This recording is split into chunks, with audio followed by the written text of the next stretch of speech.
महाराष्ट्र के deputy CM Ajit Pawar को आज बारामती में चुनावी कार्यक्रम में शामिल होना था। वो मुंबई से सुबह सुबह निकले थे। उनके साथ विमान में 2 पायलटों के अलावा 2 और लोग थे। विमान जैसे ही सुबह करीब 8:45 पर बारामती पहुंचा तो वहां लैंडिंग से पहले ही हादसे का शिकार हो गया। इस दुर्घटना की खबर मिलते ही आज तक की टीम सबसे पहले घटनास्थल पर पहुंची थी। हमारे संवाददाता बसंत मोरे ने वहां तब क्या देखा था, आप उस वक्त का हाल देखिए। महाराष्ट्र के बारामती में आज दर्दनाक हादसा हुआ है, जहां डिप्टी सीएम अजीत पवार जो है एक विमान लैंडिंग करते समय क्रैश करते समय उनका दुखद निधन हुआ है। यहाँ पर देखिए कि मैं फिलहाल घटनास्थल पर मौजूद हूँ। यहाँ पर लोगों की भीड़ जमी हुई है और यहाँ पर देखिए कि इस तरह विमान जो है वो क्रैश हुआ है। फिलहाल है हम बारामती के गोजबाव गांव के पास है और गोजबाव गांव के पास ही ये दर्दनाक हादसा हुआ है, जहां पर डिप्टी सीएम अजीत पवार जो है एक विमान दुर्घटना में उनकी मौत हुई है। बारामती वासियों को जैसे ही ये खबर मिलती है तो बहुत सारे लोग जो है यहाँ पर उन्हें देखने के लिए आए हैं।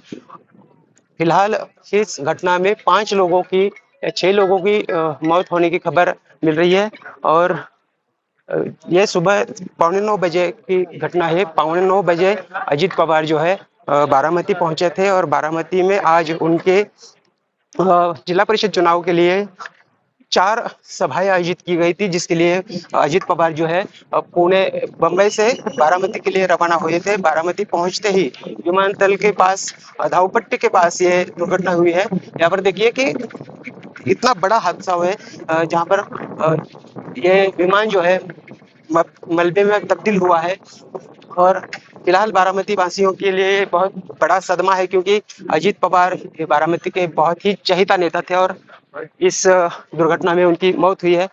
हादसा कितना भयानक था कि हादसे के करीब 1 घंटे बाद तक इस विमान में लगी आग को बुझाया नहीं जा सका था।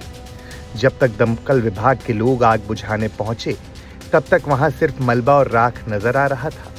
हालांकि पुलिस ने विमान के मलबे को सुरक्षित घेरे में ले लिया था, क्योंकि तब तक मौके पर सैकड़ों की संख्या में ग्रामीण पहुंच चुके थे।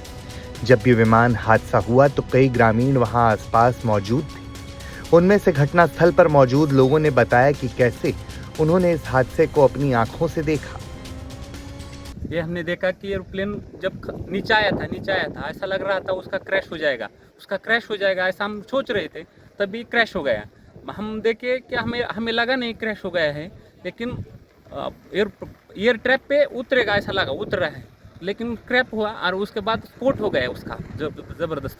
स्फोट होने के बाद वो हम देखने आए, पहले देखा तो उसको आग लगी थी पूरे प्लेन को, और उसके बाद 4-5 स्फोट हो गया विमान में उसका, और उसके बाद बहुत लोग आ गए और उसने निकालने की कोशिश की, लेकिन बड़ी आग लगी, उसके कारण कोई मदद नहीं कर सकता। लेकिन सब आ गए, तब बाद में उसमें आजिदा था। ये हमारे लिए बहुत शौक की बात में है कि हमें बता नहीं सकते हम बात में ऐसा, लेकिन हमने देखा है कि पायलट ने भी ट्राई किया होगा कि लैंडिंग करने का, लेकिन लैंडिंग हुआ नहीं है। ये बहुत शौक वाली घटना है। शुरुआती रिपोर्टों में तकनीकी खामी की बात सामने आई है। यूरोपियन ट्रांसपोर्ट सेफ्टी काउंसिल की एक रिपोर्ट के अनुसार पूरी दुनिया में 90% प्लेन क्रैश की बड़ी वजह टेक्निकल फॉल्ट होते हैं। साथ ही खराब मौसम भी प्लेन क्रैश का जिम्मेदार हो सकता है। एकनाथ शिंदे ने जांच के आदेश दे दिए हैं। जल्द सच सामने आ जाएगा।